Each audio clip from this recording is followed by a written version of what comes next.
양국의 기나긴 줄다리기 끝에 한미 관세 협상 극적 타결. 실용 외교의 큰 성과라는 여당의 평가 속에 한미 FTA 체제 해체에 아쉬움을 표한 이준석 개혁신당 대표. 제22대 국회의원. 바른미래당, 미래통합당 최고위원을 거쳐 국민의힘 당대표 역임. 외교 슈퍼위크를 보내며 보수 진영의 대미 외교관, 안보관 등 핵심 정책 노선에 대한 개선 필요성을 제기했는데 그러한 혁신에 투입되어야 할 지적 역량이 음모론에 소진되고 일부 선동가들에 의해 담론 수준이 계속 저하되고 있습니다. 이준석 의원이 본 한미, 한중, 한일 정상회담에 대한 평가와 한반도를 둘러싼 외교 지형의 변화, 집중 분석합니다.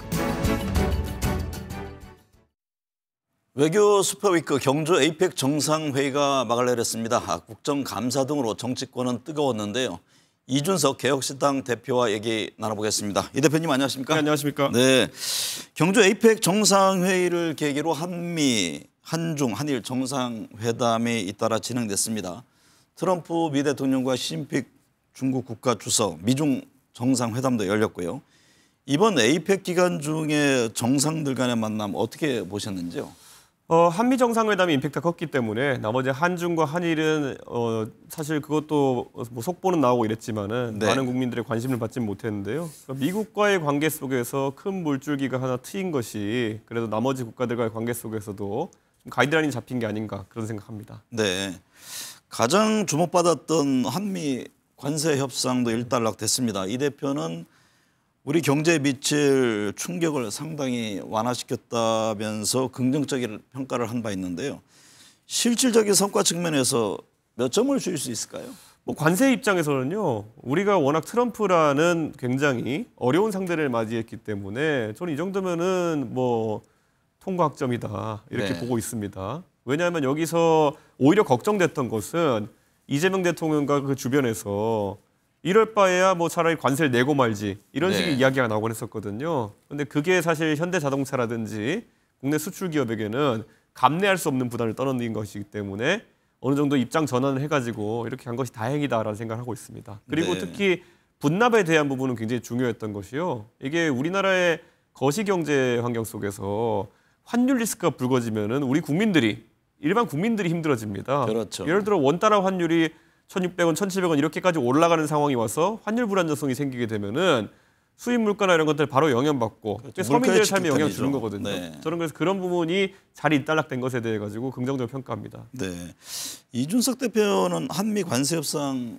타결을 계기로 보수 진영에서 계속되고 있는 뭐 트럼프 윤석열 구출론, 모스탄 음모론, 미국의 부정선거 개입설 같은 근거 없는 주장들이 정리돼야 한다고 지적했습니다. 특히 보수의 안보관, 경제관, 교육관에 대한 근본적 전환의 필요성을 강조했는데요. 보수 대변화가 필요하다고 보신 건지요?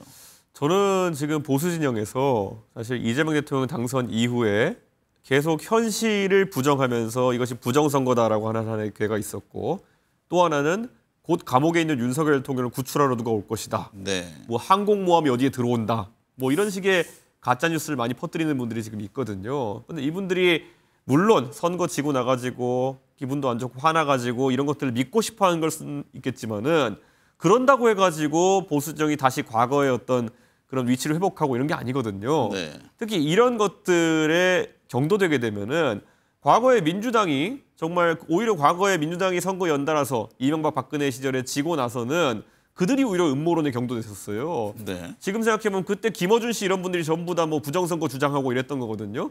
근데 그게 과연 그들에게 집권하는 도움 됐겠습니까? 저는 마찬가지로 지금 상황에서도 이런 식으로 음모론에 경도돼가지고 가는 것 자체는 집권 도움이 안 된다. 그리고 제가 예전에도 뭐 얼마 전에도 중국에 대한 경계심을 가지고 중국과의 경쟁에서 이기기 위해서 하는 것과 네. 중국에 대해서 무슨 말만 나오면 다 중국이 했다고 하는 것은 완전 다른 얘기거든요. 네. 근데 최근에 그 경계선에서 위험한 방향으로 좀 움직이는 게 보입니다. 저 같은 경우에도 제가 항상 저는 하다못해 중국 대사를 만났을 때도요. 제가 국민의힘 대표였을 때 홍콩 문제 같은 데서 정확하게 지적하고 이거는 민주주의를 지키는 방향으로 해결돼야 된다. 이런 얘기를 했던 게 저인데 여기서 이제 십자가 밟기만 시키는 거죠. 밖에 나가가지고 공개적인 자리에서 중국 욕해봐라. 네. 욕 안 하면 너는 친중이다. 뭐 이런 네. 거. 이런 식의 저급한 논리로 가가지고 중국을 이기고 극복할 수 없다. 이거를 이제 저희 보수 진영에서 깨달아야 되는 거거든요. 좀 네. 걱정되는 부분이 있습니다. 네. 한미 관세 협상 세부의 합의가 이루어지면서 국회에서 비준 절차에 나설 것으로 보입니다. 민주당은 이제 속도전을 내세운 반면에 국민의힘은 정부의 면밀한 설명이 우선이라는 입장인데요. 이 대표는 어떤 입장이신지요? 민주당에서도 일단 어쨌든 큰 틀에서 합의는 됐겠지만 네. 세부 디테일에 관련해 가지고 야당의 역할이 오히려 있어야지만 미국과의 최종 조율 과정에서 협상력이 있을 수 있다는 것을 알아야 됩니다. 아니 원래 외교라는 게 그런 게 아니겠습니까? 가서 당국자 간에 이런 얘기 하는데 야, 이 조항은 아무리 해도 우리가 우리 야당을 설득하기 어렵다. 네. 그러니까 미국 측이 좀 양해해달라. 이런 게 있어야지 되는 것이거든요. 그래야 국익을 위해서 제일 좋은 결과가 나오는 것인데 민주당이 뭐 좀 착각하면 안 되는 것 같습니다. 야당의 역할이 지금 무엇보다 필요하고 네. 야당에게 지금 있는 실제적인 협의 결과와 어려운 지점을 공유하고 이건 좀 야당에서 강하게 얘기했으면 좋겠다. 이런 걸 이야기한다면 오히려 국익을 위해서 그렇게 공조할 수 있는 관계가 될 텐데 지금은 야당을 배제하고 하려는 모양새이기 때문에 그런 이야기가 나올 수밖에 없는 것이죠. 네. 트럼프 미 대통령이 핵추진 잠수함 건조를 승인했습니다. 이건 이제 진보 보수 정권을 넘어서 우리 정부가 추진해온 수건 사업이기도 한데요. 어떤 의미가 있다고 보십니까? 핵추진 잠수함은 사실 가장 중요한 용도가 대양 해군을 위해서 필요한 겁니다. 네. 그럼 대양 해군, 우리나라에서 대양 해군이 필요한 게 뭐가 있을까? 그랬을 때 소위 말하는 미국의 인도태평양 전략 속에서 중국을 대상으로 한 여러 가지 견제나 이런 것들을 수행하는 데 있어서 핵추진 잠수함이 많이 필요할 겁니다. 당장 과거에 미국이 호주에다가 오커스라고 해가지고 원자력 잠수함의 그런 어떤 도입을 승인했을 때 그때도 대중 견제를 목적으로 한 것이다라는 것이 사실 정가의 그런 다 이야기였거든요. 네. 마찬가지로 이번에 핵추진 잠수함이라고 하는 것은 우리에게 또 다른 영내 역할이 주어진 겁니다. 지역 내 역할이. 네. 그런데 저는 이재명 대통령께서 이것을 뭐 홍보하기 좋은 업적으로 가져갈 수는 있겠지만은 그러면 대한민국 해군의 역할이 변한다는 것 또한 인지해야 되는 겁니다. 네. 저는 그랬을 때 앞으로 이게 얼마나 순탄하게 진행될지는 순전히 앞으로 협의 과정에 달려 있다 이런 생각을 좀 하게 됩니다. 네. 민주당에서 에이펙 정상회의 기간에 맞아 무정쟁 주간을 제안했지만 국감장에서 여야 충돌로 뭐 이 제안은 무색해진 모양새입니다. 한편에서는 국감 무용론이 나올 만큼 국민들의 비판이 있었잖아요. 정쟁이 아닌 정책 국감이 될 수는 없는 걸까요? 저도 이제 국회의원을 이제 국감을 2번 해보니까요. 네. 사실 국감의 한계점이 좀 있긴 합니다. 왜냐하면 대한민국에서 정부나 이런 곳에서 자료 제출을 잘 안 하려고 하는 그런 모양새가 하나 있고요. 두 번째는 지금 저희가 속해 있는 과방위만 하더라도요. 네. 과학과 방송이 결합돼 있는데 과기 부총리는 그 밑에 차관이 3명 있을 정도로 거대 부처입니다. 네. 방통위는 그냥 위원회 조직이고 그런데도 불구하고 우리가 국감에서 다루는 아니면 평소 국회에서 다루는 내용 중에 거의 한 8할이 방송 관련 내용입니다. 네. 방송을 장악하느니 뭐 누가 방송을 뭐 협박하느니 뭐 이런 것들을 다루게 돼 있거든요. 저는 상임위 구성부터 좀 바뀌어야 되지 않을까. 예를 들어 과학과 방송이 이렇게 결합돼 있다 그러면은 각 당에서 적어도 과학 기술에 대한 전문성을 가진 의원들이 더 많이 투입될 수 있도록 해야 되는데 이런 어떤 이진숙 최민희 대전 같이 돼버려 가지고 네. 결국에는 방송 제가 이 야당 쪽에 앉아가지고 여당 쪽 국회의원들 보면요. 그쪽에 한 10분 앉아 계신데 대여섯 분이 기자 출신입니다. 네. 예. 그러다 보니까 어쩔 수 없이 자꾸 방송 쪽으로 가게 되는 것인데 방송은 말 그대로 그렇게 생산적인 주제가 되기 어려운 측면이 있습니다. 네. 그래서 저는 이거는 여야의 국감에 대한 태도 문제가 좀 있다 이런 생각을 하게 됩니다. 네. 바이오로 코스피 4천 시대입니다. 코스피 5천 돌파에 대한 기대도 크고요. 이 의원님도 주식시장 관심 많으시잖아요. 네. 최근 국내 주식시장 흐름은 어떻게 보고 계세요? 아무래도 우리 시총의 상당 부분이 SK 하이닉스와 삼성전자이다 보니까 네. 반도체 부분에서 이 두 기업이 주가 상승, 종합주가지수 상승을 견인하고 있는 건 사실입니다. 그런데 왜 내가 가진 주식은 아직 안 오르지? 라고 하는 것은 기업의 어떤 지배 구조라든지 이런 것에 대한 개혁이 아직까지 지지부진하다는 것을 좀 의미합니다. 네. 그래서 앞으로 뭐 상법에 대해 가지고 추가 개정 사안도 있고 하겠지만은 이런 것들이 잘 구현돼야지만이 해외 투자자들이 좀 더 관심을 가지고 들어오고 이런 과정이 되는 것이고 지금은 반도체 사이클상 삼성과 하이닉스가 올라가는 사이클 속에서 많이 주가지수가 오르고 있다 이렇게 보시면 될 것 같습니다. 말씀하신 대로 주식시장 체질 개선을 위해서 정부도 분주히 움직이고 있는데요. 지금 3차 상법 개정안의 핵심은 자사주 소각 의무화인데 소각 예외 대상 또 유예 기간 이 의원들마다 각각 좀 입장이 다르던데 대한민국 자본시장 발전을 위해서 어떤 점이 중요하다고 보십니까? 그러니까 저는 결국 자사주 소각을 막기 위해 가지고는요. 자사 소각을 더 활성화시키기 위해 가지고는요. 경영권에 대한 지금 현재 경영진들의 불안감을 좀 없앨 필요가 있다. 지금 원래 자사주는 의결권이 없거든요. 네. 하지만 이 자사주는 언제든지 블록딜을 통해 가지고 우호적 지분 매수자에게 판매할 수 있기 때문에 사실상 경영권을 방어하는 역할도 할 수 있는 것이거든요. 그렇기 때문에 저는 이것을 계속 유지해야 되는 이유 중에 하나가 결국에는 회사의 경영권이라는 것이 해외 기업 사냥꾼이나 이런 사람들에게서 위협받지 않는 게 중요하거든요. 네. 근데 저는 그 부분에 대한 좀 안전장치를 같이 만들어 나가면서 이 상법 개정을 추진한다면은 당연히 저평가된 주식들에 대한 한 번 더 밸류업 기회가 될 수 있다 이렇게 판단하고 있습니다. 이재명 정부 들어 지금 배임죄 폐지, 금산분리 완화, 특히 이제 고용의 경직성 문제에 대해서 살펴보고 있습니다. 대통령이 직접 이 문제에 대해서 언급하기도 했는데요.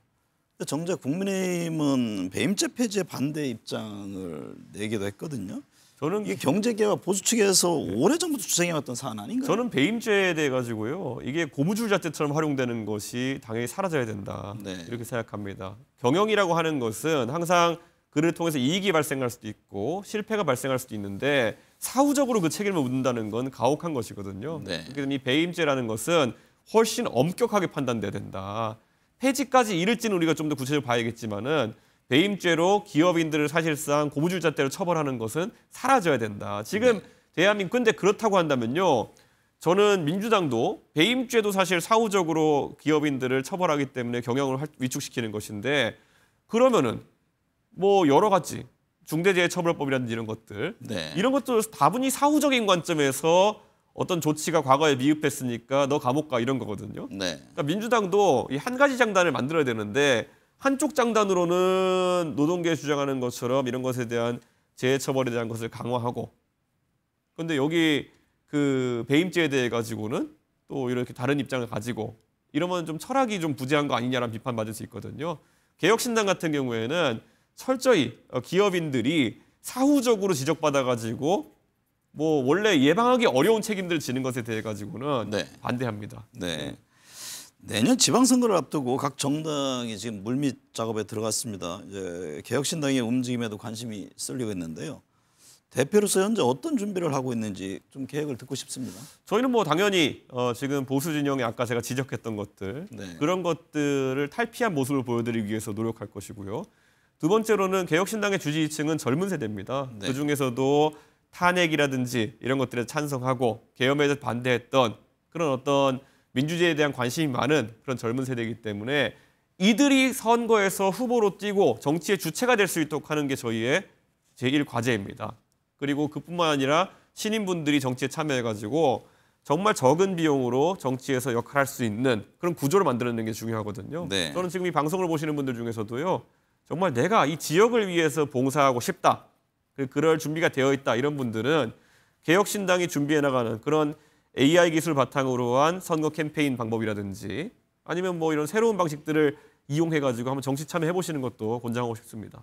후보는 어떻게 어느 정도 좀 생각을 하고 있습니까? 저희는 우선 기초광역의원에 대해 가지고는요 대대적으로 이제 문호를 넓혀서 네. 12월 1월 중으로 저희가 공천 절차를 시작할 거고요. 네.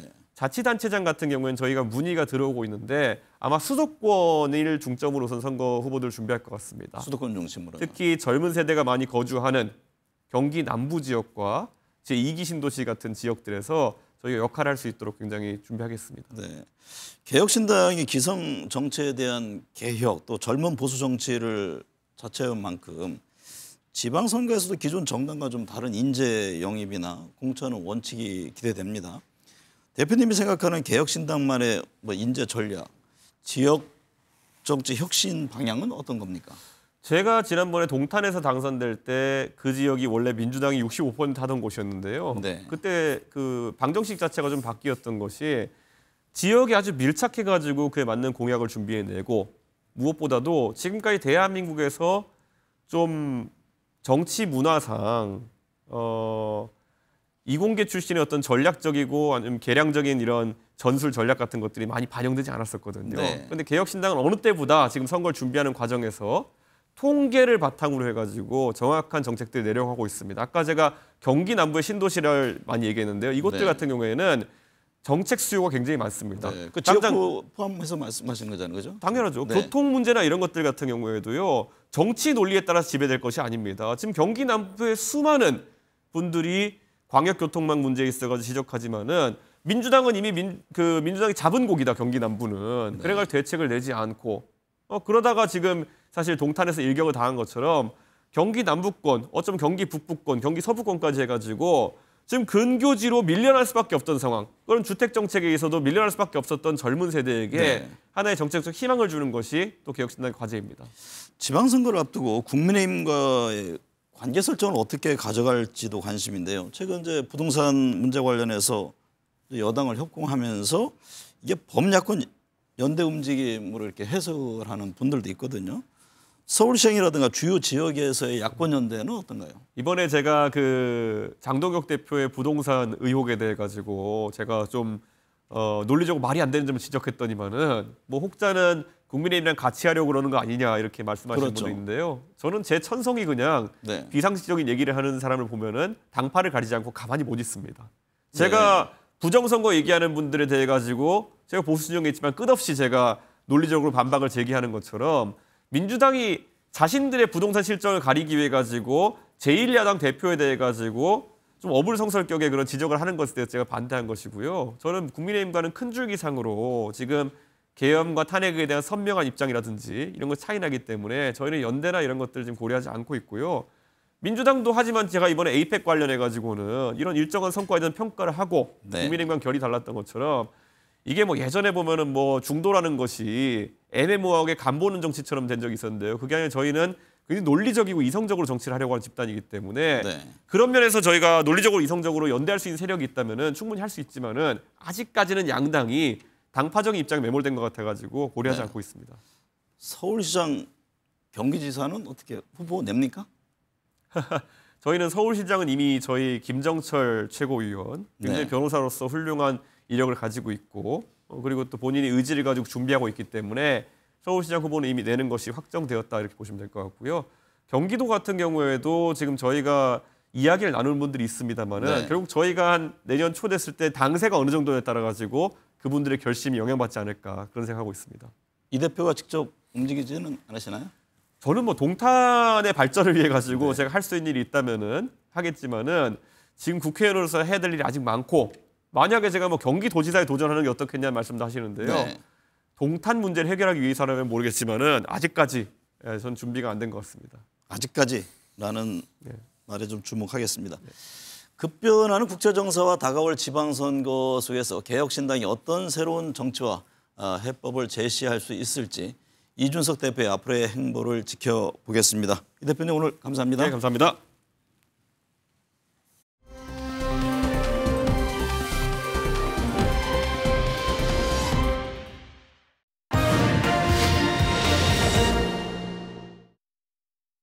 네, 외교정치 현안 짚어봅니다. 박원석 전 국회의원, 김성태 전 국민의힘 원내대표, 홍현익 전 국립외교원장 그리고 김윤현 동국대 북한학과 교수 나오셨습니다. 네 분 어서 오십시오. 예, 안녕하세요. 네, 홍현익 전 원장님, 외교 슈퍼위크가 마무리됐습니다. 이재명 대통령 미국, 일본 정상과 만난 데에서 어제는 11년 만에 국빈 방한한 시진핑 중국 국가주석과 정상회담을 가졌습니다. 이번 한중 정상회담 어떤 의미가 담겨 있을까요? 네, 지난 정부에서 한중 관계가 굉장히 어려워졌거든요. 좀 쓸데없다시피 한중 관계 중국의 핵심 이익을 자꾸 건드려서 한중 관계가 굉장히 신뢰가 저하되고 중국으로서는 굉장히 반발을 많이 했는데요. 네. 이번에 정상회담을 통해서 한중 관계가 전반적으로 다 복원이 됐다. 이렇게 평가할 수 있을 정도로 상당히 긍정적인 결과가 나왔는데요. 정부에서 지금 민생 문제에 주목해서 그 양측이 다 지금 경제적으로 좀 어렵잖아요. 네. 그래서 양측이 공통 변수를 찾은 거죠. 그래서 공통 변수인 그 서로 간의 경제 협력을 중심으로 많은 협력을 도모했는데요. 특히 이 중국의 우리 국민들이 많이 불편해하는 보이스피싱, 네. 그다음에 온라인 사기 범죄 거기에 공동 대응하기로 했고요. 그다음에 서비스 무역 교류 강화. 지금까지는 상품 무역만 많이 했는데 서비스 무역도 한다.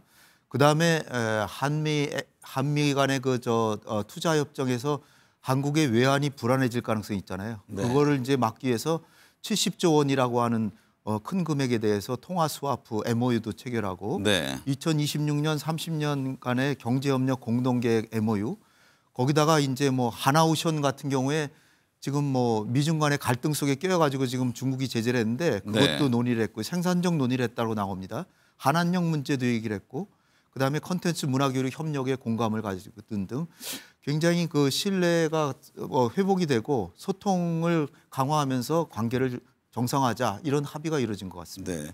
김용현 교수님, 네. 당초 1시간 예정된 한중 정상회담 97분에 걸쳐 이루어졌고 네. 한미 정상회담보다도 10분 길게 했습니다. 양국은 정상회담 뒤에 앞서 이제 홍 원장님 설명하셨듯이 창업, 무역 교류, 온라인 범죄 대응 여러 가지 또 양해각서를 체결했잖아요. 네. 이번 한중 정상회담 어떻게 보셨어요? 이번 한중 정상회담은 굉장히 큰 의미가 있다고 봅니다. 첫 번째 의미는 한중 관계가 새롭게 복원됐다는 겁니다. 이제 복원됐고 한중 관계가 새롭게 출발하는 계기가 됐다 이렇게 봐야 될 것 같습니다.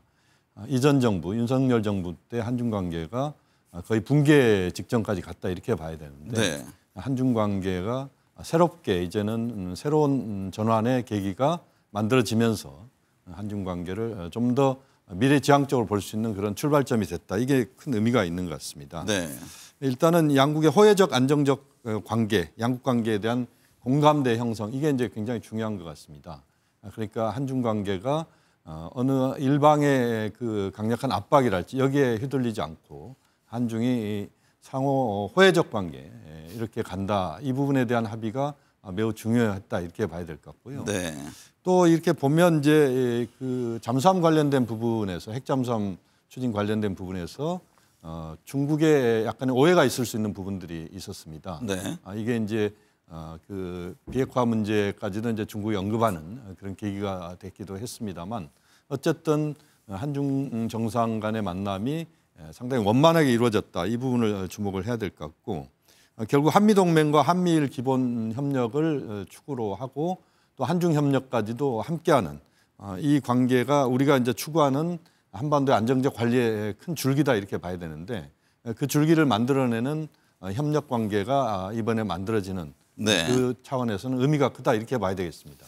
홍현희 원장님, 한국과 중국 2014년이죠. 사드 배치 이후 급격하게 관계가 악화됐는데 그런 만큼 11년 만에 시진핑 주석의 방한 이게 한한령을 푸는 계기가 될지 관심이었는데 위성락 실장은 좋은 논의가 있었다라고 밝혔습니다. 근데 아직 공식 입장이 뭐 뚜렷이 나온 건 아니죠. 네, 뭐 전격적인 뭐 합의가 나왔다거나 이제 배제한다 이렇게 할 수가 없는 게 중국으로서는 그들이 한한령을 지금 이게 부과했다라고 얘기를 안 하고 있어요. 네. 그냥 그 지방자치단체나 기업들이 알아서 하는 거지 정부가 지시한 적은 없다 이러고 있기 때문에 합의한다는 것 자체가 사실은 어려운 거죠. 근데 네. 굉장히 그 컨센서스가 이 양국 간의 이 중대한 걸림돌이 되는 한한령을 점진적이거나 아니면 향후에 이게 해제하는 쪽으로 가는 방향을 이제 잡은 것 같습니다. 그래서 만찬장에서 그 김영배 의원이 전한 바에 따르면 그 박진영 씨인가요? 그 네. JYP 엔터테인먼트의 대표 프로듀서 지금 위원장 맡았죠. 예, 네. 그분의 얘기를 듣고 시진핑 주석이 저런 분들 그 베이징에서 공연도 한번 주최해봐라라고 왕이 부장한테도 얘기를 했다. 뭐 이런 얘기도 있고요.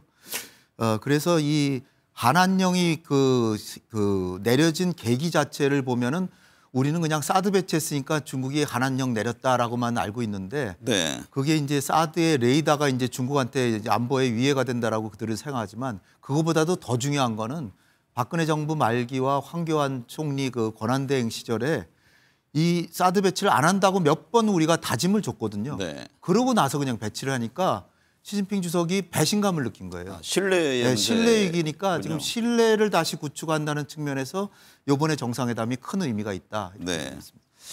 김 교수님, 한중 정상회담에 북한은 그 신경이 잔뜩 곤두섰습니다. 네. 회담 시작 직전에 담화문을 내고 한중 모두 이제 들어라 이런 의미로 보이는데 한반도 비핵화는 실현 불가능한 객꿈이다라고 밝혔습니다. 네. 이번 중국의 한반도 비핵화 재확인에 대한 입장 어떻게 바라볼까요? 북한은 상당히 그 민감하게 반응하는 부분이 네. 이 부분입니다. 그러니까 한반도 비핵화 문제에 대해서 북한은 북한의 비핵화 관련된 부분에서는 절대 이제는 포기할 수 없다. 오히려 이제 북한 핵 보유국이다. 이렇게 지금 나가고 있는 겁니다. 네. 이 상황에서 한반도 비핵화에 대한 입장들이 정리가 되는 것에 대해서는 상당히 불만스러운 것이다. 이렇게 이제 북한은 보고 있고, 그래서 실현 불가능한 객꿈이다. 이런 표현까지 썼습니다. 이제 또 하나 우리가 주목해야 될 부분은 지난 11월 1일 날 한중 정상회담 당일 날 네. 김정은 위원장이 어디를 방문했냐면 인민군 제11군단을 방문했습니다. 이게 이제 폭풍군단이라고 해가지고 네. 지금 우크라이나 전선에 그 참전해 있는 북한군 주력 부대가 이 폭풍군단 소속입니다. 그러니까 중국과 한국의 정상회담 이 과정에서 북한은 역시 그 한러 관계나 또 북러 관계나 또는 북중 관계 여기에 대해서 매우 중요한 생각을 갖고 있다. 이것을 한편으로 또 그 시사하거나 과시하는 이런 행보를 보였다 이렇게 봐야 될 것 같습니다. 네. 결국 북한으로서는 이번 한중 정상회담을 전체적으로 보면서 그 불만을 표시했다 이렇게 봐야 될 것 같고, 다만 이제 북한 입장에서는 북중 관계의 전통적 관계가 계속 유지되고 있다라고 하는 것도 중요한 축이기 때문에 더 이상 이제 강력한 이번 정상회담에 대한 반발이나 이것들은 이제 더 이상 없는 수준에서 이제 말로써 강하게 반발하는 그런 모습을 보였다 이렇게 평가할 수 있겠습니다. 네. 박원석 전 의원님, 이재명 대통령은 과거보다 북한의 표현의 강도가 많이 완화됐다면서 계속해서 페이스메이커가 되겠다는 뜻을 밝혔는데요. 어떻게 들으셨습니까? 어쨌든 북한이 적대적 도국가를 선언한 이후에 대한민국 정부나 혹은 대통령이나 언급 횟수 자체가 굉장히 줄었습니다. 네. 그렇다 보니까 이제 비난의 강도도 좀 줄어든 것처럼 보이는데요. 이제 우리로서는 남북 간의 모든 대화의 채널이 다 단절된 상황에서 네. 어쨌든 남북 관계를 회복하기 위한 돌파구가 사실상 없는 그런 상황입니다. 결국에는 북미 대화가 진전이 되고 북미 간에 뭔가 이게 협상이 진전이 돼서 뭔가 새로운 전기가 마련돼야 그때야 이제 남북 관계의 돌파구가 열릴 것 같다 이런 현실적 인식을 한 거라고 보고요. 그런 점에서 어쨌든 북미 대화가 우선돼야 된다라는 입장을 일관되게 밝히고 뭐 한반도 페이스메이커 이 네. 얘기를 하는 게 아닌가 싶고요.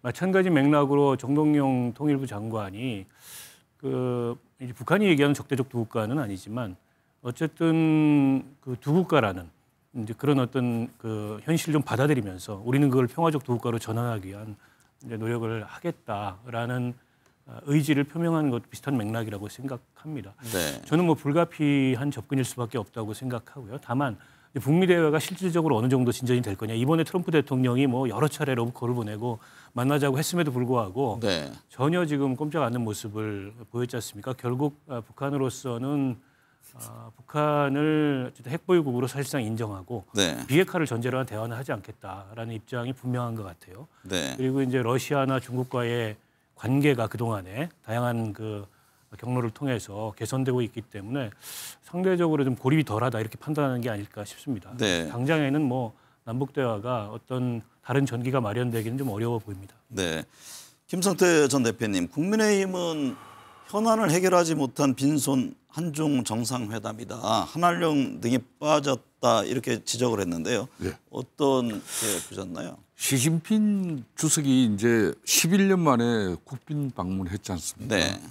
물론 경주 APEC 회의 참석을 위해서 왔지만은 그래도 대한민국과 중국 간에는 국빈 방문으로 정리가 되어 있습니다. 그런데 이번에 아까 홍 교수님도 말씀을 했습니다만 MOU 외에는 그러니까 2014년도 그때 이제 한국을 방문했을 때 같은 경우는 정상회담이 마쳐지고 난 이후에 그러니까 그 공동 기자회견이라든지 네. 또 공동 성명서를 그때 발표했어요.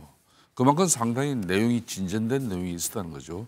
근데 이번 같은 경우는 어떻게 보면은 상당히 불편한 가운데 한중 정상회담이 이루어졌다. 네. 그런 측면에서 이제 중국에서 말하는 흔히 말하는 그 핵심 이익이라는 그 용어가 있어요. 이 핵심 이익이라는 것은 그러니까 대만 문제라든지 그리고 사드 배치 문제라든지 뭐 이런 것 때문에 불편한 중국의 그 심정을 이야기할 때 흔히 말하는 핵심 이익과 중대한 우려가 있다. 뭐 네. 이렇게 표현을 하잖아요.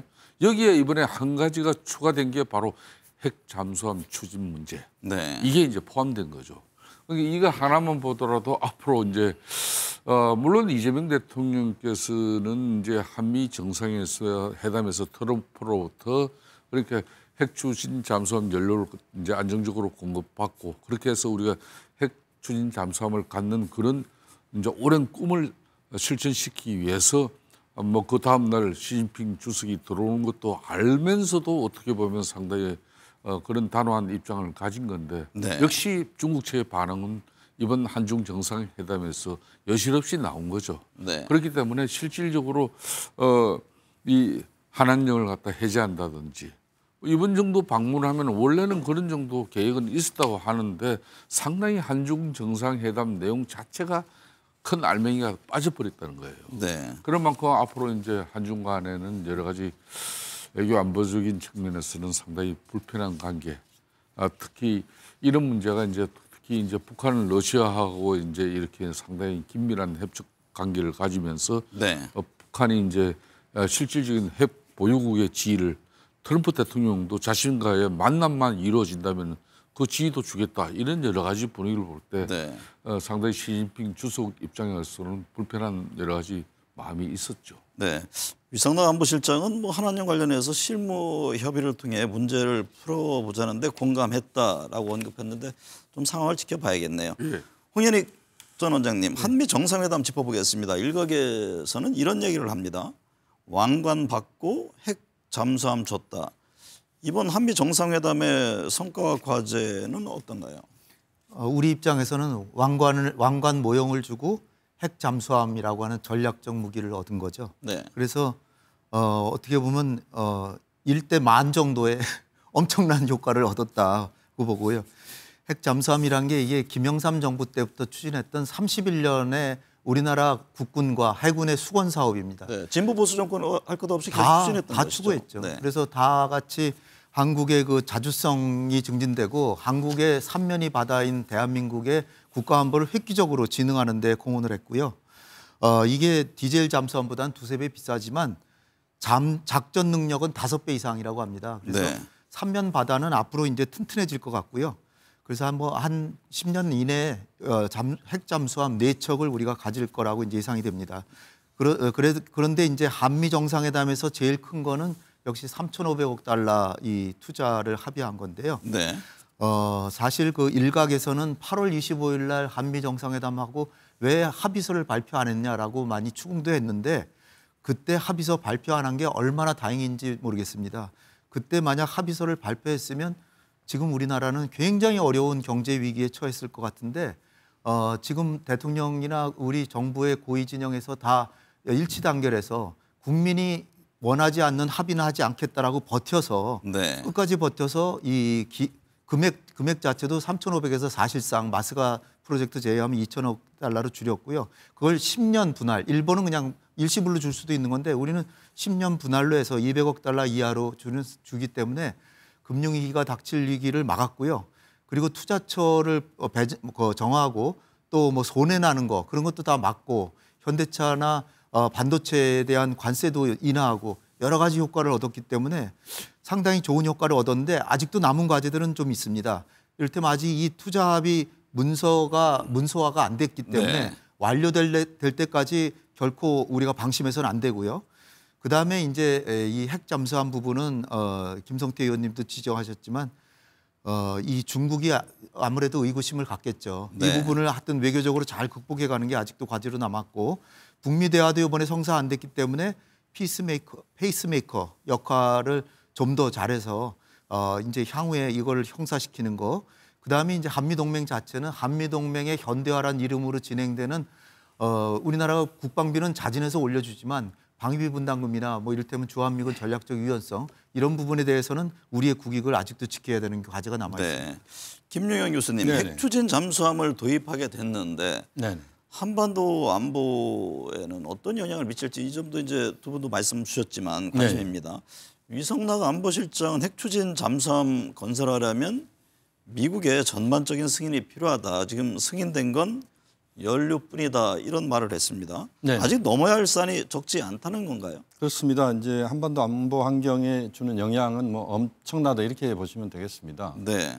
우리가 이제 디젤 잠수함과 원자력 추진 잠수함의 성능을 보면 기능을 보면 한 5배 정도 우리 홍 박사님도 말씀하셨지만 이제 5배 정도의 성능이 이제 업된다 이렇게 봐야 될 것 같고요. 지금 이제 그 원자력 추진 잠수함을 갖고 있는 나라가 6개 국가밖에 안 됩니다. 우리가 이야기할 수 있는 미중러, 그다음에 영국, 프랑스, 인도 이렇게 돼 있습니다. 그러니까 우리가 핵 추진 잠수함을 갖게 되면 7번째가 된다 이렇게 봐야 됩니다. 네. 그만큼 이제 이 핵 추진 잠수함이 갖고 있는 전략적 효과는 우리가 생각하는 것을 훨씬 넘어서는 상상 외의 그런 영역이다 이렇게 보시면 됩니다. 그러니까 기술적으로는 거의 그 부상하지 않고 물속에서 6개월 이상 작전이 가능하다 이렇게 보면 네. 그 원자력 잠수함의 그 장점이 드러나는 겁니다. 왜냐하면 잠수함이라는 건 추적 자체나 이 여러 가지 어려운 조건 때문에 원자력 잠수함이 출항할 때나 기항할 때 이런 정도 때만 이제 거의 확인이 되지 나머지는 실제 불가능하거든요. 네. 그렇게 보면 원자력 추진 잠수함의 의미가 대단히 크다 이렇게 봐야 될 것 같고요. 일단은 넘어야 될 산들이 너무 많습니다. 첫 번째는 한미 원자력 협정이 개정될 수밖에 없다 이렇게 보시면 됩니다. 네. 원자력 협정은 현재까지는 그 평화적 이용과 관련된 부분인데 이것은 이제 군사적 이용으로 이것이 전환될 수 있기 때문에 그렇게 보면 이제 한미 군사적 원자력 협정이 개정될 수밖에 없다 이렇게 봐야 될 것 같고요.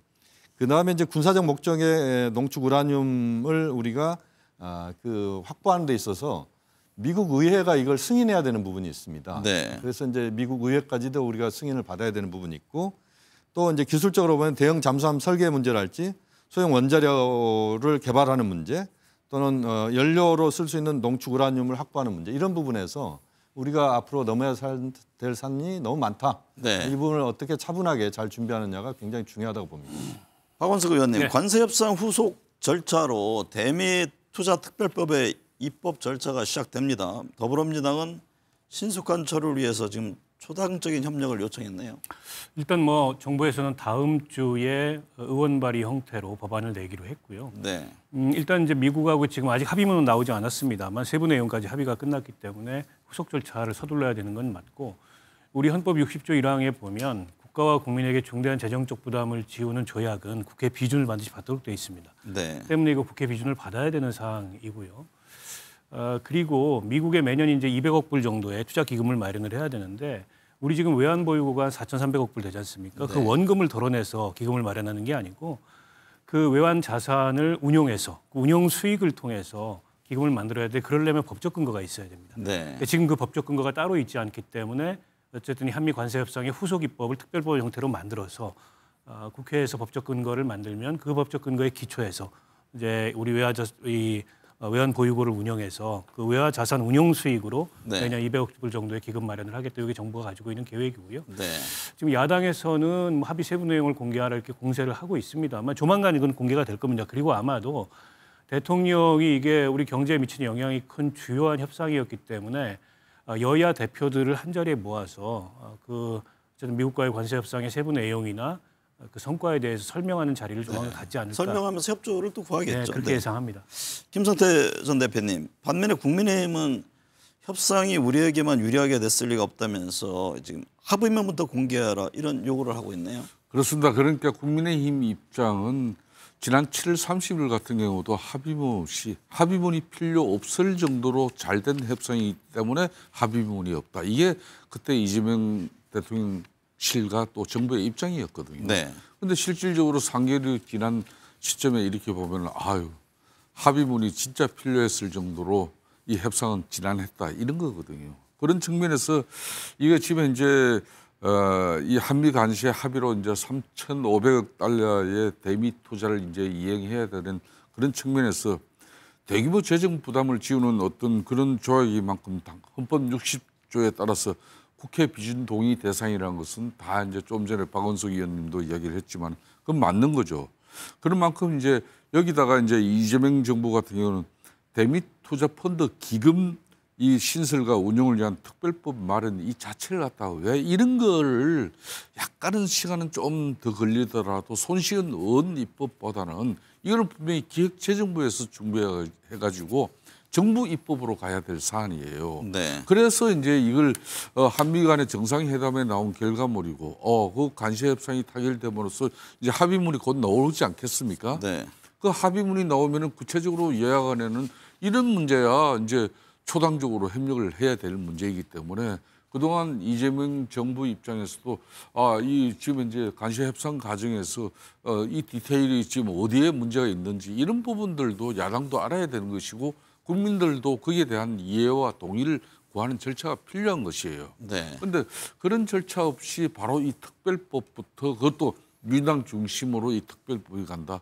이러면은 또 정치적으로 불필요한 논란을 또 벌릴 수가 있어요. 저는 그런 측면에서 이 전략을 갖다 적고 지금 이제 기획재정부 중심의 정부 입법으로 이 한미 간시 협상을 뒷받침하는 그 특별법이 저는 만들어지길 바라는 입장입니다. 네.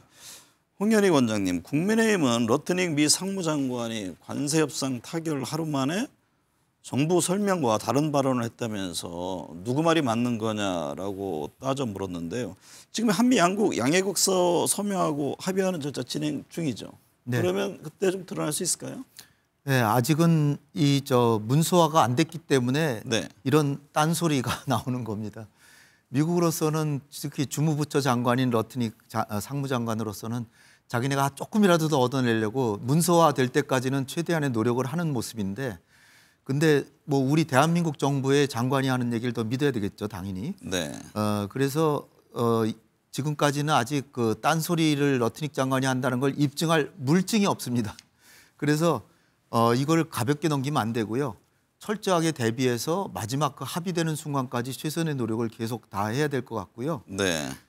만에 하나 전체 합의가 교착될 가능성까지도 배제할 수는 없습니다. 네. 러트닉 장관처럼 이렇게 자꾸 딴소리 하면. 왜냐하면 7월 합의 당시에도 반도체 관세를 미국이 부과할 때는 한국에게 최애국 대우를 준다 그래놓고 또 그 뒤에는 뭐 100% 관세를 매기느니 뭐 자기 멋대로 막 미국이 얘기를 하거든요. 네. 그러니까 이 문서화될 때까지는 최선의 노력을 기울여서 확실하게 매듭을 져야 된다. 네. 말씀드립니다. 한일 정상회담 짚어보겠습니다. 박원석 의원님, 네. 이재명 대통령이 다카이치 총리 어떠냐는 물음에 혹시 했지만 솔직히 좋은 느낌이었다고 말했습니다. 어떤 의미로 받아들이셨는지요? 뭐 대일 관계를 원만하게 가져가겠다라는 이제 의지를 드러낸 거라고 볼 수 있을 것 같고요. 다카이치 총리가 일본 자민당 내에서도 굉장히 강경한 그런 입장을 갖고 있는 이제 극우파에 가까운 인사다, 이런 평가가 있지 않습니까? 네. 그리고 과거에 대한민국을 향해서도 좀 강경한 발언을 했습니다. 독도 문제 같은 거 가지고 일본 정부가 자꾸 물러서니까 뭐 기어오른다 이런 식의 표현까지 했기 때문에 이게 이제 총리가 된 이후에 과연 한일 관계가 어떤 식으로 전개될지 우려가 있었던 것도 사실인데, 네. 근데 이재명 대통령이 그 기자간담회에 설명했듯이 나도 그렇고 다카이치 총리도 그렇고 이게 야당 총재 혹은 여당의 정치인을 할 때하고 대통령이나 총리가 됐을 때는 입장이나 시각이 달라질 수밖에 없다. 네. 맞는 얘기죠. 다카이치 총리도 이제는 어쨌든 외교를 해야 되는 입장이고, 더구나 이제 한미일 3국 간의 이 뭐랄까요, 이 관계가 훨씬 더 긴밀해졌고, 또 이번에 이제 트럼프 대통령이 일본이어서 한국 이렇게 순방 차례로 했는데, 이제 그런 차원에서 본다면 과거 본인이 자민당 내에서 이제 강경파로 목소리를 낼 때하고는 다른 관점과 또 다른 전략을 가져야 될 수밖에 없다고 봅니다. 네. 현실적으로 우리 정부로서는 그걸 읽고 그걸 또 충분히 활용할 수 있어야 된다고 생각하고요. 지난번에 이 전임 총리 시절에 어쨌든 셔틀 외교가 복원이 됐지 않습니까? 네. 이재명 대통령이 다음번에 일본에 갈 차례인데 다카이치 총리의 고향에서 하자 이렇게 제안을 했다고 해요. 네. 이번 아펙에서의 양국 정상회담은 사실상 의제 없는 일종의 상견례였다고 봅니다. 근데 앞으로 이제 한일 간의 현안을 비롯해서 전략적으로 협력해야 될 사안들을 갖고 본격적인 의제가 있는 협상을 할 때 어쨌든 과거보다는 조금 더 진전된 그런 한일 관계를 맺어나겠다라는 의지의 표현이라고 볼 수 있을 것 같습니다. 김성태 대표님, 한국의 핵추진 잠수함 승인 소식이 전해진 지 하루 만에 일본 정부가 핵 잠수함에 대한 의지를 공개적으로 드러냈습니다. 한국에 자극받은 일본이 핵 잠수함 도입에 더 적극적으로 나설 것으로 보이는데요. 이 점은 어떻게 보십니까? 사실상 핵 추진 잠수함을 승인한 트럼프의 결단에 대해서 많은 애신들도 깜짝 놀랄 정도의 그런 발표를 하고 했지 않습니까? 네. 그 중에서 이제 가장 놀란 또 국가 중에 하나가 이제 일본 정부입니다. 사실상 이 핵 추진 잠수함의 이제 기술을 물론 이제 필리 조선소에서 과연 그걸 건조할 수 있는 그런 뭐 조선소 지금 이제 여건은 갖춰지지 않았는데 네. 하나오션이 필리 조선소를 인수하고 앞으로 얼마나 많은 투자를 통해서 이 핵 추진 잠수함도 거기에 미국의 기술 이전까지 받으면서까지 핵 추진 잠수함을 이렇게 정상적으로 건조할 수 있을 것인지 여기 갈 길은 아까 홍 원장님이나 교수님 말씀처럼 갈 길은 엄청 험난하고 멉니다. 네. 그 최종적인 결과는 이제 한미 간의 원자력 협정 개정이 이루어져야만이 이런 사업들이 이제 구체적으로 갈 거거든요. 네. 그런 측면에서 이번에 미국이 이재명 대통령의 그런 공개적인 요구 자체를 가지고 그 뒷날 바로 아침 새벽 6시 30분에 그걸 자신의 소설 개정을 통해 가지고 전 세계에 공개시켜 버렸지 않습니까? 네. 이건 전적으로 사실상 중국을 견제하기 위한 트럼프 대통령의 결심이라고 해도 과언이 아닙니다. 왜?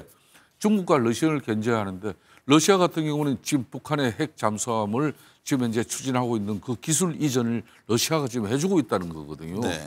그렇다면은 동북아 안보 질서뿐만 아니라 세계 안보 질서를 보더라도 지금 현재 러시아와 중국 거기다 북한이 이렇게 핵 추진 잠수함을 통해서 미국을 압박하고 있는데 당연히 동맹국인 또 한국 거기에 또 일본 다 자연스럽게 이게 핵 잠수함 우리도 추진할 수 있게 그 역량과 능력을 우리에게도 네. 주라 이런 요구를 지금 이제 일본 내에서도 이제 이게 엄청나게 확산돼 가지고 여론으로 만들어낼 겁니다. 네. 그런 만큼 이제 이 문제도 결론은 한국과 미국 간의 이 정상 간의 앞으로 신뢰가 이런 핵 추진 잠수함을 한국이 얼마나 빨리 가질 수 있을 건지 안 그러면 이건 또 선언에 불과한 어떤 그런 사실로 또 오래 갈 건지 이런 문제가 남는 거죠. 네. 김유현 교수님, 에이펙 정상회의에서 아시아 태평양 지역의 협력 의지를 담은 경주 선언이 채택됐습니다. 그런데 그동안 이제 늘 포함됐던 자유무역의 상징인 세계 무역기구 WTO의 중요성에 대해서는 언급이 없었잖아요. 네. 어떻게 보셨어요, 이 점은? 굉장히 그 의미 있는 의미심장한 그 상황이다 이렇게 봐야 됩니다. 왜냐하면 WTO는 다자무역을 상징하는 거 아니겠습니까? 이 다자무역을 상징하는 WTO 이야기가 아예 나오지도 않았다는 것입니다. 그러니까 에이펙이라고 하는 것은 아시아 태평양의 이제 경제 문제를 다루는 이제 정상회담이다 이렇게 보면 네. 당연히 이제 WTO 문제가 나와야 되는데 아예 빠졌다라고 하는 겁니다. 결국은 이제 이제는 그 세계적인 차원에서 자유무역주의랄지 이런 부분보다는 이제 보호무역 기조 이쪽이 굉장히 지금 커지고 있다 이렇게 볼 수밖에 없는 겁니다. 네. 그러니까 최소한 보면 이제 경제적인 차원에서 보면 이제 동맹이냐 경쟁이냐 뭐 이런 부분들 이렇게 우리가 접근하는 것보다는 이제는 세계 주요 국가가 그 대부분 경쟁과 협력 이것이 매우 복잡하게 교차하는 이런 시대를 지금 맞이하고 있다 이렇게 보셔도 될 것 같습니다. 네. 이렇게 보면 상당히 그 경제적인 부분에 있어서 이번 경주에서의 이번 에이펙은 매우 중요한 어떤 전환점이 되는 그런 계기가 될 수밖에 없는 상황이다 이렇게 봐야 되겠습니다. 네. 김성태 전 대표님, 각국 정상회에 전한 이재명 대통령의 선물도 화제가 되고 있습니다. 그렇습니다. 시진핑 주석에게는 바둑판과 나전칠기 자개 원형 쟁반을 선물했고요. 이에 앞서 트럼프 대통령에게는 천마총 금관 모형과 무궁화 대훈장을 수여했습니다. 또 다카이치 총리에게는 한국 김, 한국 화장품을 선물했는데요. 이번 선물 외교 어떻게 보셨습니까? 아무래도 뭐 가장 돋보이는 것은 정말 트럼프 대통령의 한심을 사기 위한 많은 고민과 고심 그런 가운데 또 그만큼 또 비용을 들여가지고 그 비용의 결과는 역시 트럼프 대통령을 대단히 만족시켰다. 네. 그 부분은 미국 내에서 이제 많은 언론 또 비판을 통해서 이제 트럼프 대통령이 한국에 이제 이런 천마총 건강까지 이제 이렇게 선물 받은 부분에 대해서 진짜 킹으로 군주로 모신 부분에 대해서 비난이 일부 있습니다만은 그렇지만은 트럼프 대통령이 이재명 대통령에게 가지고 있는 좀 원만치 않은 그런 신뢰 그런 부분에 대해서는 이제 상당히 이번 정상회담에 저는 무화 대훈장이라든지 또 천마총 건강 모형이지만은 저게 두 가지 다 비용적인 측면에서도 무화 훈장 저 하나 만드는데도 사실상 매덕이 들어간 거 아니겠습니까? 지금 이제 건강 저 부분도 상당히 상징성이 크죠. 그런 측면에서 트럼프 대통령은 대만족을 했기 때문에 또 이제 핵 잠수함 뭐 이 승인 문제도 저렇게 어찌 보면은 결심을 할 수 있지 않았나 이렇게 볼 수도 있고요. 네. 그런 반면에 이제 시진핑 주석에는 개인적인 그 취미를 갖다가 또 이재명 정부가 잘 살린 것 같아요. 네. 시진핑 대통령이 바둑을 좋아하거든요. 전에 2014년도에 한국에 들어왔을 때도 바둑 이야기를 했었어요. 네. 그런데 그런 측면에서 이번에 아주 좋은 그 바둑판을 또 성의껏 중심에 준비해가지고 또 시진핑 주석에게 드리고 또 시진핑 주석이 또 항남빵이 맛있다 그래가지고 지금 네. 경주의 항남빵이 완전 품절입니다 지금. 네. 국내적으로도.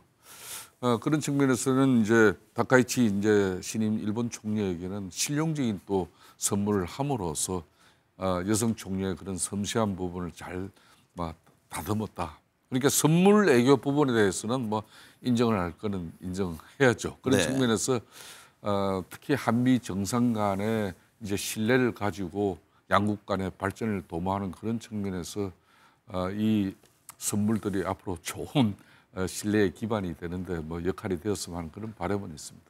홍현희 원장님, 김혜경 여사는 에이펙 기간 내내 한복을 입으면서 한복 홍보에 나섰습니다. 지난달 30일에는 한복을 입고 경주의 거리를 나섰고 31일은 정상들의 배우자들을 불국사로 초대해 한복 입은 모습으로 맞이했는데요. 어떻게 보셨습니까? 네, 김혜경 여사가 이번 경주 에이펙에서 한복 전도사 역할을 이제 자임하셔서 이 회의 기간 내내 한복을 착용하셨다고 합니다. 그래서 한복을 입고 경주 시내를 돌아다니기도 하고 시민들하고 같이 사진도 찍고 또 한복 패션쇼도 캐나다 그 대통령 영부인하고 같이 총리죠. 총리 영부인하고 같이 네.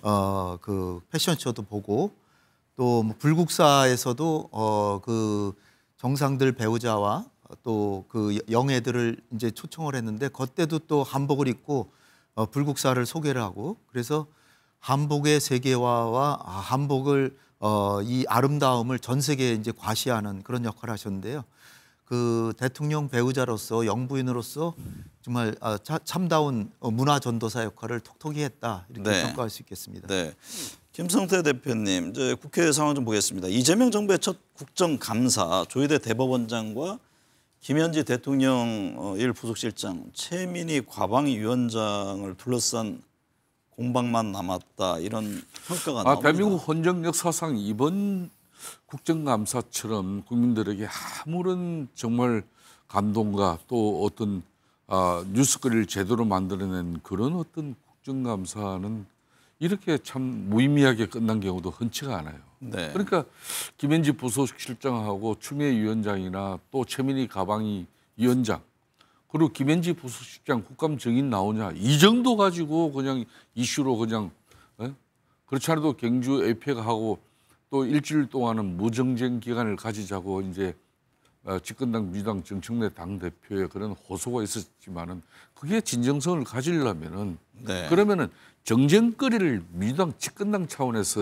없애버려야 되는데 정청래 당대표는 무정쟁하자 그러면서 금방 바로 재판 중지법도 7대 계획 사법계획안 그런 계획안을 발표하면서 어느 야당이 아무리 에이펙이 열리고 있지만은 야당이 입을 닫고 있어야 되겠습니까? 그런 네. 측면에서는 대려 민주당 이재명 대통령의 그런 에이펙 개최국의 의장 중심 국가로서의 우리 대한민국의 국격과 대한민국의 이익이 전 세계에 더욱더 크게 알려질 수 있는 그런 좋은 계기를 사실상 이런 집권당 친정집이 제대로 뒷받침되지 않아서 한 30%는 그 효과가 더 이제 반감됐다. 저는 이렇게 보고 있는데 그 부분은 대단히 안타까운 대목이고 앞으로 저는 이재명 대통령의 정부와 집권당인 민주당 당정 관계는 새롭게 재편돼야 돼요. 네. 이렇게 가면은 이 집권당으로서의 국민들에게 전혀 그 면모를 찾을 수가 없습니다. 박원석 의원님, 민주당이 최민희 과학기술방송통신위원회 위원장의 증인 퇴장 사건과 관련해서 내부 평가가 이루어질 거라고 하던데요. 이게 어떤 수사를 밟게 될까요? 뭐 어떤 공식적인 절차가 별도로 만들어지지는 않겠죠. 다만 지금 최민희 위원장의 그 처신과 행태로 인해서 논란이 굉장히 커지고 여론도 악화됐고 이게 비단 야당의 공세만이 아니라 특히 그 증인 갑질 퇴장 사건에 대해서는 이제 언론계에서 잇따라 비판 성명이 나온 데다가 시민사회단체라든지 혹은 민주당의 당원이라든지 지지층 내에서도 과했다 이런 평가를 받고 있거든요. 네. 그러니까 최민희 위원장이 사과는 했습니다만 이게 사과로 일단락될 수 있는 문제인가 싶어요. 네. 야당에서는 어쨌든 과방위원장 자격을 인정할 수 없다라는 비판이 계속 나오고 있고 당 내부에서도 좀 결자 해제해야 되는 거 아니냐 부담스럽다 이런 지적이 있습니다. 근데 이제 국회 상임위원장이 국회 본회의에 선출한 선출직입니다. 그러니까 본인이 스스로 물러나지 않으면 그걸 뭐 억지로 어떻게 물러나게 할 방법이 없어요. 당에서 권고 정도는 할 수 있겠죠. 네. 그러나 이제 가장 부러운 건 본인이 그에 대해서 책임을 지고 조금 이제 당이 운신의 폭을 행사할 수 있도록 해줘야 되는데 그 최민희 위원장 일단 뭐 지금까지 사과는 했지만 물러날 의향은 없는 걸로 보여요. 그러나 여론이 가라앉지 않고 그로 인해서 국회 운영에 부담이 계속 발생한다면 민주당으로서도 계속 최민희 위원장을 저 자리에 두고 갈 수는 없는 거 아닌가라는 네. 생각이 듭니다. 대장동 개발비리 의혹에 연루된 성남 도시개발공사 인사와 민간업자들이 1심에서 중형을 선고받았습니다. 네. 국민의힘에서는 이재명 대통령 재판까지 재개해야 한다 이런 주장까지 내놓고 있는데 이 점은 어떻게 보세요? 재판 재개 주장은 좀 과하고요. 네.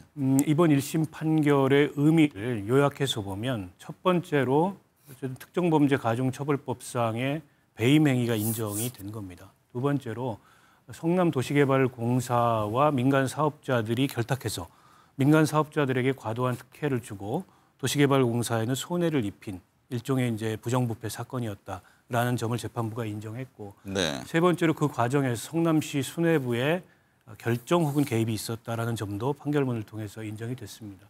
그러니까 이재명 대통령의 재판이 향후에 이제 임기가 끝나면 재개가 될 텐데 이 재판 결과대로라면 상당히 부담되는 결과라고 볼 수밖에 없을 것 같아요.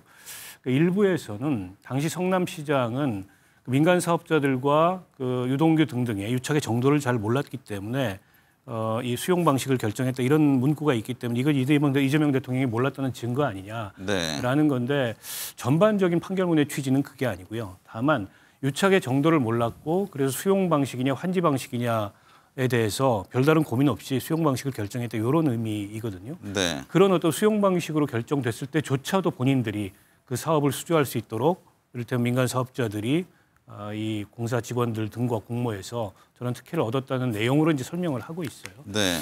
때문에 저 판결문이 이재명 대통령의 혐의 없음을 증명하는 게 아니고 오히려 이재명 대통령의 향후 재판에 있어서 굉장히 부담스러운 판결문이 된 겁니다. 네. 일단 특가법상의 배임죄가 인정이 됐다고 하는 것 자체도 그렇고 또 성남 그 도시개발공사 관계자들과 이 민간 사업자들 간에 유착이 있었다는 점이 인정된 것도 그렇고 무엇보다 누구라고 특정하지 않았지만 성남시 수뇌부라는 표현이 반복적으로 등장한다는 점에서 이 판결문은 상당히 부담스러운 판결문이 네. 될 수밖에 없다고. 김yo영 교수님, 이 대통령의 재판 재개는 이게 사실상 불가능한 거 아닌가요? 뭐 현재 지금 상황에서는 그렇게 봐야 될 것 같습니다. 왜냐하면 지금 이제 형사재판 관련된 부분에서는 지금 이제 민주당에서 재판 중지법 처리해야 된다 주장이 계속 나오고 있는데 어쨌든 지금 상황에서 대장동 비리 의혹 민간 업자들 1심에서 전원 유죄가 판정이 됐는데 결국 지금 상황에서는 그 재판 관련된 부분에서 대통령 임기 중에는 최소한 이 재판은 이루어지기 어려운 네. 이런 상황이다 이렇게 봐야 될 것 같고요. 그 이후 부분은 또 뭐 상황에 따라서 달라질 수도 있을 것 같습니다. 네.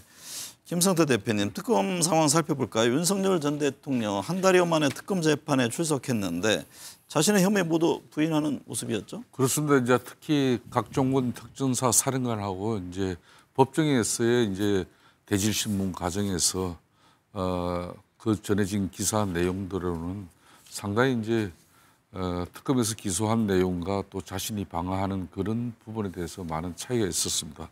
또 각종군 특전사 사령관의 기존 진술의 입장이 재판정에서도 하나도 변함됨이 없이 특히 윤석열 전 대통령과 마주한 각종군 특전사 사령관 같은 경우는 그 계엄 당시에 국회에서 진입해 가지고 사실상 이제 안에 있는 인원을 다 끄집어내라는 그 말을 자신은 어떤 경우든 밤잠을 자지도 못하면서도 잊을 수가 없었다는 그런 진술 내용은 재판정에서 진술 내용은 상당히 좀 안타까운 대목이 있었죠.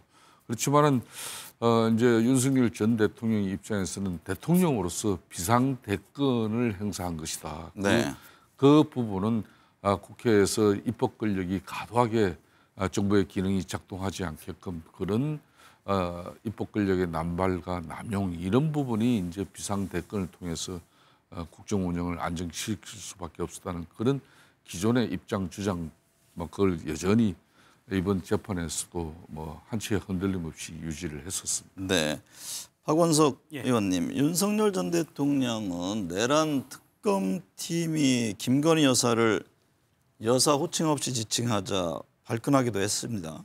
어떻게 보셨어요? 지금 그게 중요한가요? 그게 발끈할 문제인가 싶습니다. 아직도 윤석열 전 대통령이 현실 인식이 좀 안 되는 게 아닌가 싶은데요. 특검팀에서 당시 신문 과정에서 김성훈 그 경호처 차장한테 김건희 씨가 텔레그램으로 문자를 보내서 압수수색 관련된 얘기를 했다라는 거고 당시에 특검이 표현을 그렇게 했습니다.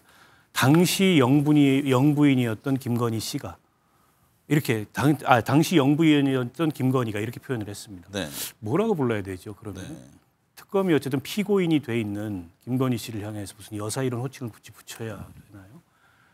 그런데다가 지금 전 국민이 지켜보는 저 재판의 중계 과정에서 국민들에게 본인이 저질렀던 행위에 대해서 최소한의 도의적 그 미안함이라도 갖고 있다면 지금 저게 중요한 문제가 아니잖아요. 김건희 씨에 대해서 호칭 하나 그렇게 무슨 뭐 여사니 이런 존칭을 안 썼다는 게.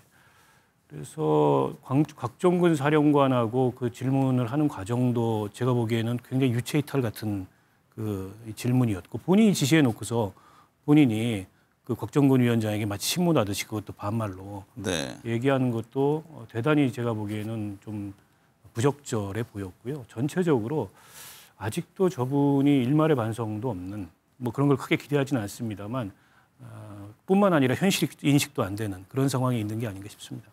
홍현희 원장님, 윤 전 대통령 발언이 계속되자 재판장이 제지하기도 했는데요. 이런 모습 재판에 어떤 영향을 줄까요? 네, 제가 뭐 국내 정치 뭐 평론가는 아니지만은 국민의 한 사람으로서 생각할 때 이번에 그 에이펙 정상회담도 만약에 윤석열 정부가 지금까지도 계속되고 있었다면 과연 어떻게 됐을까 많은 사람들이 걱정을 합니다. 다행히 정부를 떠나서 윤 대통령이 정부를 떠나서 새로운 정부가 이번에 성공적으로 잘했다 이런 얘기들을 주변에서 많이 듣거든요. 그런데 윤 전 대통령은 정말 현실 인식이 없는 것 같아요. 그 자기의 그런 부적절한 행동 때문에 국가가 위란 사태에 처하고 국민들이 고통을 받고 또 김건희 씨에 대해서는 온 국민이 정말 분노하고 있는데 그런 상황에서 여사자를 붙여야 된다라고 하니까 너무 어이가 없고 또 그 앞에 한 얘기가 아무리 그만두고 나왔어도 김건희가 뭐냐. 그만두고 나온 게 아니죠. 엄청난 내란죄를 저질러서 온 국민이 정말 그 사람 빨리 처벌해야 된다라고 그렇게 지금 아직 재판 결과는 안 나왔지만 국민 재판을 한다 그러면 다 유죄 판결이 나올 그런 상황인데 그런 상황에서 이렇게 하는 거는 재판에도 아마 불리하게 작용하지 않을까 안타깝습니다. 김성태 전 대표님 지지율 살펴보겠습니다. 이재명 대통령 지지율이 갤럽에서는 1%포인트 올랐고 NBS에서는 2주 연속 같은 지지율입니다. 에이펙 정상회의 후 대통령 지지율 어떤 영향을 줄까요? 저는 지금 현재 갤럽이라든지 지난 금요일 특히 MBS 2주 연속 이렇게 이재명 대통령의 국정 운영 지지율이 그대로 현상을 유지하고 있다는 부분은 저는 대단히 참 우리 국민들이 국내적인 정치적인 문제로 접근했을 때는 이재명 대통령에 대한 상당한 국정 운영에 대한 불신이 있다.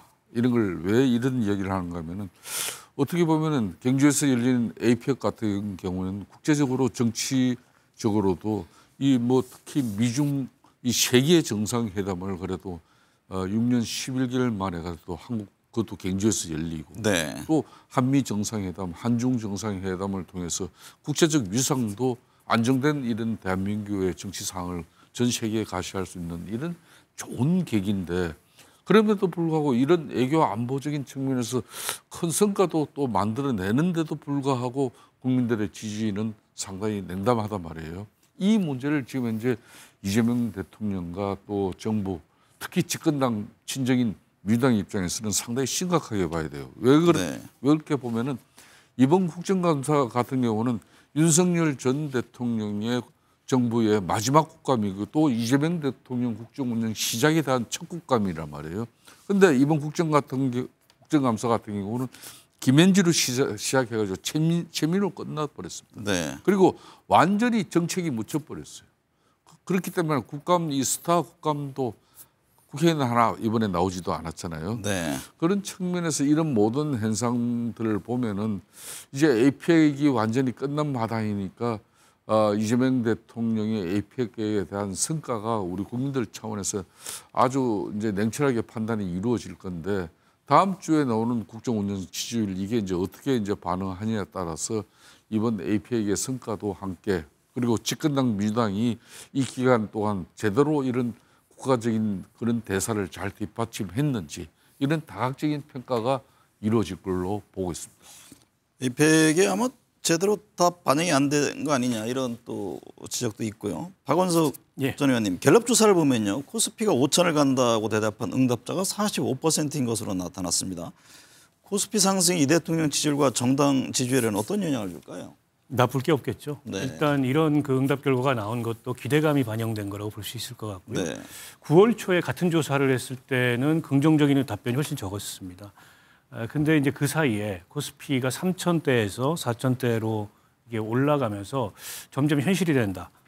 그리고 우리 자본시장에 뭐 훈풍이 불고 있다 이런 느낌을 받는 데다가 이번 에이펙에서 어쨌든 관세 협상이 타결됨으로 인해서 경제적 불확실성이 많이 줄어들었고 네. 또 젠슨 왕 이 CEO가 방안에서 AI 협력 관련돼서 큰 진전이 있었지 않습니까? 요즘에 우리 주식시장을 주도하는 게 이제 반도체주를 중심으로 해서 이제 대형 제조업 중심의 이런 어떤 기업들의 주가가 주식시장을 주도하고 있는데 또 다른 호재가 생긴 거죠. 네. 그런 점에서 주가 상승 여력이 더 있다. 아마 뭐 상반기 이내에 코스피 5천 돌파하지 않겠냐 이런 기대감이 있는데 근데 그런 기대감은 아무래도 현 정권에게 유리하게 좀 작용을 할 것 같고 부동산 정책으로 인해서 일부 악화된 민심을 충분히 상쇄할 만하다 이렇게 네. 전망합니다. 한 1분여 남았는데 전문가 나오셨으니까 홍현익 전 원장님 북미 정상회담에 대한 궁금증들이 많잖아요. 네. 이게 어떻게 좀 정상 간 만남 어떨까요? 연내 가능할까요? 네, 이번에 그 정상회담이 전 상당히 될 가능성이 크다고 봤거든요. 네. 근데 안 된 이유는 미일 정상회담이 끝나고 트럼프 대통령하고 다카이치 총리가 그 요코스카 항에 가가지고선 미국 그 항공모함에 승선하고 그 직전에 다카이치 총리가 뭐라고 얘기를 했냐면 트럼프 대통령도 북한의 완전한 비핵화를 추진할 것이라고 다짐했다. 네. 그러니까 트럼프 대통령이 뉴클리어 파워라고 뭐라고 얘기했지만 실제로는 한반도 비핵화, 즉 북한의 비핵화를 추구한다는 게 분명해졌기 때문에 김정은은 환상을 갖지 않고 트럼프를 만날까 하다가 접은 것 같습니다. 그래서 최선희도 러시아로 보내고 미사일도 쏘고 그랬는데 자기가 참관은 안 했거든요. 그 얘기는 네. 이제 추후에 트럼프가 다시 만나러 올 것을 계산하고 있는 거죠. 지금은 중국과 러시아와의 협력이 중요하다라고 생각하고 미국과의 관계는 좀 더 차후에 좀 더 많은 양보안을 제시할 때 만나려고 하고 있는 것 같습니다. 그래서 네. 우크라이나 전쟁이 끝난다든지 아니면 내년 1월 말 그 노벨 평화상 그 수상자 후보 지명이 끝나는데 네. 그 이전에 트럼프가 다시 오기를 기다릴 것 같습니다. 네. 오늘 네 분 말씀 감사합니다.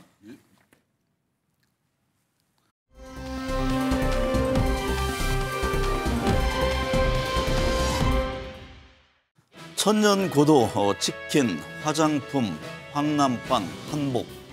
경주 에이펙 정상회의는 정치, 경제적으로 새로운 이정표를 제시한 것과 함께 K컬처, 대한민국 문화의 우수성을 전 세계에 알리는 좋은 계기가 됐습니다.